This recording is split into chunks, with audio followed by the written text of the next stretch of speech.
Welcome to my YouTube channel. It's me Susti and you are watching official Gooden Study Plus Low Class 12 Business Studies. So how are you guys? I hope you are fine and doing well. So हम अपना organising chapter को start कर चुके थे. ये इसका second part है. अगर आपने फर्स्ट नहीं देखा है तो पहले आप उसे देखें, देन आप इसे देखें. तो आज हम पढ़ने वाले हैं ऑर्गेनाइजेशनल स्ट्रक्चर. तो बेसिकली ऑर्गेनाइजेशन स्ट्रक्चर क्या होता है? ऑर्गेनाइजेशन स्ट्रक्चर यानी जब हम जितने भी ऑर्गेनाइजेशन के फंक्शंस को परफॉर्म कर लेते हैं तो वहाँ पे एक ऑटोमेटिकली क्या होता है, एक ऑर्गेनाइजेशन स्ट्रक्चर क्या होता है वहाँ पे एस्टेब्लिश हो जाता है. इसके अंदर क्या आता है, इसको डिफाइन किया जाता है जैसे कि network of job position, responsibilities, authorities at different level. यानी कि ऑर्गेनाइजेशन के अंदर भी क्या होते हैं, हमारे 3 लेवल होते हैं और तीनों ही लेवल पर ऑथोरिटी और रिस्पॉन्सिबिलिटीज़ क्या होती है, हमारी डिफरेंट होती है. देन जो स्पैन ऑफ मैनेजमेंट के अंदर क्या करते हैं, इसका अंदर स्पैन ऑफ मैनेजमेंट का मतलब होता है कि एक मैनेजर कितने इफेक्टिवली अपने अंडर में यानी कि अपने नीचे कितने सारे एम्प्लॉयज़ को क्या कर पाता है, उसको कंट्रोल कर पाता है. तो वो क्या होता है, हमारा स्पैन ऑफ कंट्रोल. अब स्पैन ऑफ कंट्रोल जो होता है वो हमारा 2 तरीके से होता है. एक तो होता है हमारा नैरो और एक होता है हमारा वाइडर. अब नैरो के अंदर जो होता है वो हमारा टॉल स्ट्रक्चर बनता है और वाइडर के अंदर हमारा फ्लैट स्ट्रक्चर बनता है. अब टॉल स्ट्रक्चर कैसे होता है? टॉल स्ट्रक्चर ऐसा होता है यानी कि हमारे बोर्ड ऑफ डायरेक्टर हो गए. अब इनके अंडर में हमारे 2 लोग, एक हो गया, इसके अंडर में 1 हो गया, इसके अंडर में. अब इन दोनों, इसके अंदर 2 लोग हो गए, इसके अंदर 2 लोग हो गए, इसके अंदर 2 एम्प्लॉयज़ हो गए. अब इस एक के अंदर भी 2 एम्प्लॉयज़ हो गए, इसके भी 2 एम्प्लॉयज़. तो आप देख रहे हो इसके अंदर क्या बन रहा है, हमारा टॉल स्ट्रक्चर बन रहा है. देन सेकंड क्या था, हमारा वाइडर के अंदर क्या होता है, हमारा फ्लैट स्ट्रक्चर बनता है. अब फ्लैट स्ट्रक्चर जो है वो हमारा कैसे बनता है, यानी कि हमारे बोर्ड्स ऑफ डायरेक्टर्स हो गए और इनके अंडर में क्या हो गए, हमारे कुछ वर्कर्स आ गए. तो ये आप देख रहे ये क्या हो गया, हमारा फ्लैट हो गया. देन यस, और ये क्या होगा, हमारा टॉल स्ट्रक्चर हो गया. तो आई होप आपको क्लियर हो चुका होगा. देन इससे कुछ इंपोर्टेंस भी है. इंपोर्टेंस क्या है, हमारे structure organise properly all the operation of business and ensure better flow of communications. यानी कि ऑर्गेनाइजेशन स्ट्रक्चर किस लिए बनाया जाता है, वो इसलिए बनाया जाता है यानी कि जितने भी इंफॉर्मेशन हो वो अच्छे से लोगों तक पहुंच जाए, उसका अच्छे से फ्लो हो पाए. देन सेकेंड क्या है, हमारा अकेले structure make it easy to check the responsibilities of each part of business. यानी कि जितनी भी स्ट्रक्चर होती हैं ये हमें क्लियर करती हैं, हमें लोगों को बताती हैं कि किस बंदे के पास कितनी रिस्पॉन्सिबिलिटीज़ है और वो अपनी रिस्पॉन्सिबिलिटी का सही से जो सही से यूज़ कर रहा है या नहीं कर रहा है. देन थर्ड क्या है, हमारा clear idea about the working style of an enterprises can be known from the organisation structure. यानी कि जो क्लियर आइडिया होता है, क्लियर किसी बंदे का क्लियर कोई आइडिया है, काम करने का कोई अच्छा सा तरीका है, तो भी किसके द्वारा पता चलता है, हमें organisation structure. Then fourth, organizational structure allow correlation and coordination among human, physical and financial. यानी कि जो कोऑर्डिनेशन स्ट्रक्चर के द्वारा, ऑर्गेनाइजेशनल स्ट्रक्चर के द्वारा हम क्या कर सकते हैं, अच्छे से लोगों के साथ कोऑर्डिनेट कर सकते हैं, रिसोर्सेज के साथ और फिजिकल एक्टिविटीज़ के साथ भी अच्छे से कोऑर्डिनेट कर सकते हैं. देन उसके बाद आता है कि ऑर्गेनाइजेशनल स्ट्रक्चर जो है वो कितनी तरह की होती है. तो ऑर्गेनाइजेशनल स्ट्रक्चर जो है वो हमारी 2 तरह की होती है, फंक्शनल और डिविजनल. अब फंक्शनल मैं आपको पहले ही बता चुकी हूँ और डिविजनल भी. फंक्शनल क्या होती है, व्हेन द एक्टिविटीज़ और जॉब आर ग्रुप. यानी कि जब एक्टिविटीज़ को या फिर जब हम अपने काम यानी कि जो एक्टिविटीज़ को क्या कर देते हैं, काम के बेसिस पे डिवाइड कर देते हैं. यानी किसी भी बंदे की जॉब को उसके काम के बेसिस पे कर दिया, हमने डिवाइड कर दिया. तो काम के बेसिस पे कैसे, यानी कि एक जैसे काम करने वाले लोग को हम क्या करेंगे, एक ग्रुप में रख देंगे. तो ये क्या हो गया, हमने काम के बेसिस पे क्या किया, लोगों को डिवाइड किया है, उनका एक डिपार्टमेंट बनाया. तो ये क्या हो गया, हमारा फंक्शनल स्ट्रक्चर. फंक्शनल यानी काम के बेसिस पे. देन इसके कुछ एडवांटेज हैं. फर्स्ट क्या कि हम अगर कोई बंदा एक ही काम को बार बार करेगा तो उसके अंदर क्या हो जाएगा, वो स्पेशलाइज हो जाएगा. देन सेकंड क्या है, promote control and coordination with department. और दूसरे डिपार्टमेंट्स के साथ किस तरह से कोऑर्डिनेट करना है वो उसको भी देख लेगा, अच्छे सुपरविजन कर पाएगा. देन इंक्रीज मैनेजर एंड यानी कि जो काम करने की जो क्षमता है वो भी क्या हो जाएगी, उनकी इंक्रीज हो जाएगी, यानी कम कॉस्ट में ज़्यादा प्रॉफिट अर्न करेंगे. देन फोर्थ क्या था, हमारा at least minimum duplication of work. या सभी ग्रुप के लोगों को पता होगा कि उनका काम क्या है, तो वो अपने ही काम पर फोकस करेंगे, तो कोई एक दूसरे का काम नहीं करेगा, तो डुप्लीकेशन ऑफ वर्क की भी झंझट नहीं रहेगा. Then easy and effective training. यानी कि जब एक काम करने वाले एक जैसे वर्कर हैं, यानी कि एक तरह का काम करने वाले लोग एक ग्रुप में होंगे तो लोगों को अच्छे से ट्रीट करना ही बहुत ज़्यादा ईजी होगा. And due attention to different functions. यानी कि सिर्फ उन्हीं लोगों के काम पर ध्यान दिया जाएगा जिन लोगों को उनको ट्रेनिंग देनी है, जो लोग एक जैसा काम करते हैं।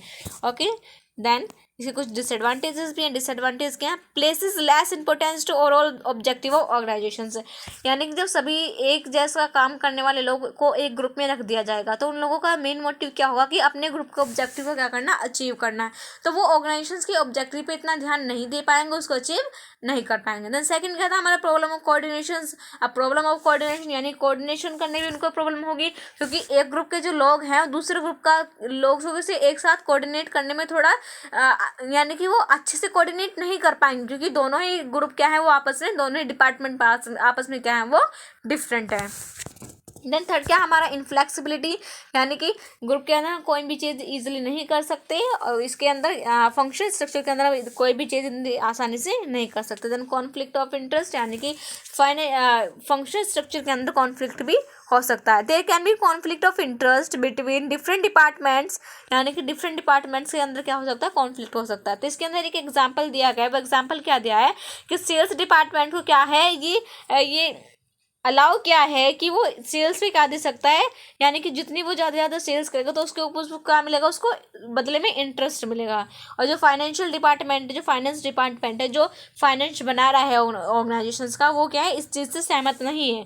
वो क्या कर रहा है, उस रेवेन्यू क्या कर रहा है, रिड्यूस कर रहा है। देन क्या है हमारा?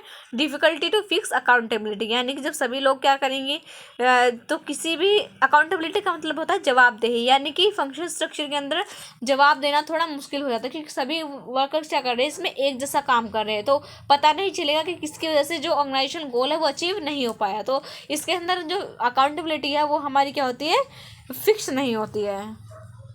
देन अब आता है हमारा डिविजनल।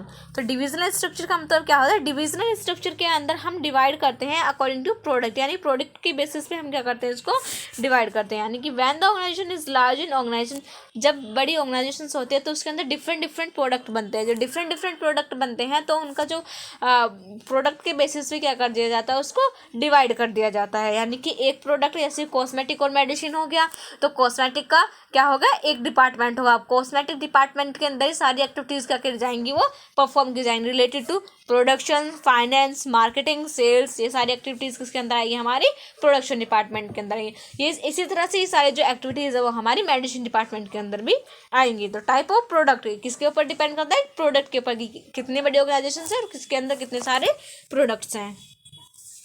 देन इसके कुछ एडवांटेज है। फर्स्ट एडवांटेज क्या है, प्रोडक्ट स्पेशलाइजेशन है। जब यानी कि प्रोडक्ट के बेसिस पे जब कुछ ही लोग एक ही प्रोडक्ट के ऊपर काम करेंगे तो वो उसके अंदर क्या हो जाएंगे, उसको पता चल जाएगा कि भाई कितने रिसोर्सेज को यूज़ करने से कितना हमें आउटपुट मिल रहा है, इसको कैसे बनाते, तो उस काम को करने में क्या हो जाएंगे, वो स्पेशलाइज हो जाएंगे। All the activities related to one product are grouped under the one department only which bring integration coordination in the activities. Then फिर थर्ड सेकंड क्या है हमारा, फास्ट डिसीजन मेकिंग, यानी कि इसमें क्या है, हमारे प्रोडक्ट के बेसिस पे क्या हुए, हमारे लोगों के जो काम है वो क्या हुए, उसमें डिवाइड हुए हैं। तो जो डिसीजन लेने में भी, क्योंकि एक जो प्रोडक्ट है तो वो क्या करेगा, यानी कि जो प्रोडक्ट का जो मालिक है, प्रोडक्ट से जो डिपार्टमेंट, जिस डिपार्टमेंट का जो प्रोडक्ट बनाया गया तो उस डिपार्टमेंट्स के लोग ही उससे रिलेटेड डिसीजन कर सकते हैं, आसानी से बना सकते हैं। दूसरे डिपार्टमेंट से या दूसरे प्रोडक्ट से जो हेड हैं उनसे सलाह मशवरा करने की उन्हें कोई ज़रूरत नहीं है। देन अकाउंटेबिलिटी इसके अंदर क्या होती है, in this type of structure the performance of individual department can easily B assume and you can hold the department accountable for non accomplish of objective, यानी कि अकाउंटेबिलिटी, यानी कि जो काम नहीं हुआ है तो आप उसके लिए भी किसी को जिम्मेदार नहीं ठहरा सकते। ओके,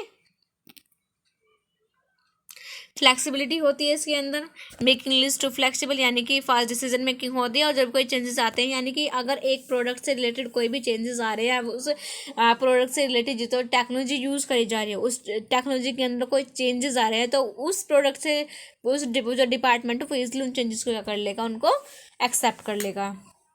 देन एक्सपेंशन ग्रोथ, यानी new department can be added without distributing existing, यानी कि जो दूसरा डिपार्टमेंट क्या हो रहा है वो एस्टेब्लिश हो रहा है, वो वहाँ पे क्या हो रहा है, दूसरा डिपार्टमेंट बन रहा है, तो वो आ रहा है बिना किसी दूसरे डिपार्टमेंट को डिस्टर्ब किए बिना। ओके, तो उससे क्या होगा, उसकी ग्रोथ भी होगी और दूसरे लोग भी डिस्टर्ब नहीं होंगे। नेक्स्ट की डिसएडवांटेज क्या है, मोर रिसोर्सेज रिक्वायर्ड, यानी कि डिविजन स्ट्रक्चर के अंदर क्या है, हमें ज़्यादा रिसोर्सेज की जरूरत पड़ती है, क्योंकि इसके अंदर क्या होता है, जो डिवीजन होता है वो प्रोडक्ट के बेसिस पे होता है। तो हर प्रोडक्ट क्या बनता है, अलग अलग रिसोर्सेज से, अलग अलग टेक्नोलॉजी से बनता है। तो उसके लिए क्या हमें ज़्यादा रिसोर्सेज की ज़रूरत होगी। यानी कि प्रोडक्ट फोकस डिपार्टमेंट, यानी कि जो जितने भी डिपार्टमेंट्स हैं वो सिर्फ अपने प्रोडक्ट पे ही फोकस करेंगे, कॉमन गोल पे फोकस नहीं करेंगे। देन कॉन्फ्लिक्ट भी हो सकते हैं, क्योंकि ऑर्गेनाइजेशंस के अंदर प्रोडक्ट के बेसिस पे क्या डिफरेंट डिपार्टमेंट्स है, तो उनके रिलेटेड भी कुछ कॉन्फ्लिक्ट आ सकते हैं।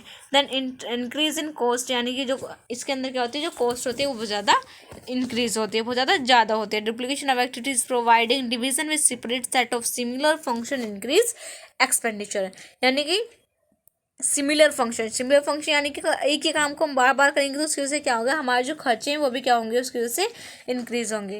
देन सूटेबिलिटी का मतलब होता है कि डिविजनल स्ट्रक्चर जो है वो किस तरह की ऑर्गेनाइजेशंस के लिए सूटेबल है, यूजफुल है।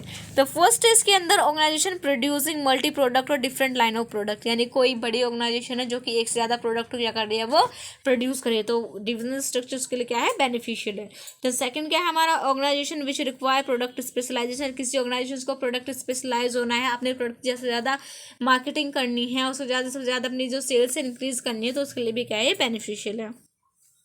एंड थर्ड क्या हमारा, organisation which require each division of self contain has under divisional structure each department has production and sales finance, यानी कि डिफरेंट जो डिपार्टमेंट्स होते हैं, तो क्या होता है, खुद का ही होता है, हमारे प्रोडक्ट बेसिस पर होता है खुद का डिवीजन, यानी कि अगर एक ऑर्गेनाइजेशन के अंदर ज़्यादा प्रोडक्ट है तो उनका कर सकते हैं, सेल्फ डिवीजन कर सकते हैं उनको खुद से, यानी कि अलग अलग उनका क्या बना सकते हैं, डिपार्टमेंट।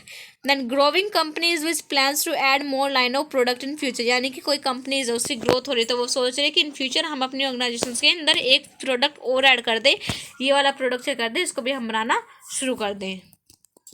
देन लास्ट में आता है तो डिफरेंस, सो जो डिफरेंस है, चलो इसको भी कर ही लेते हैं।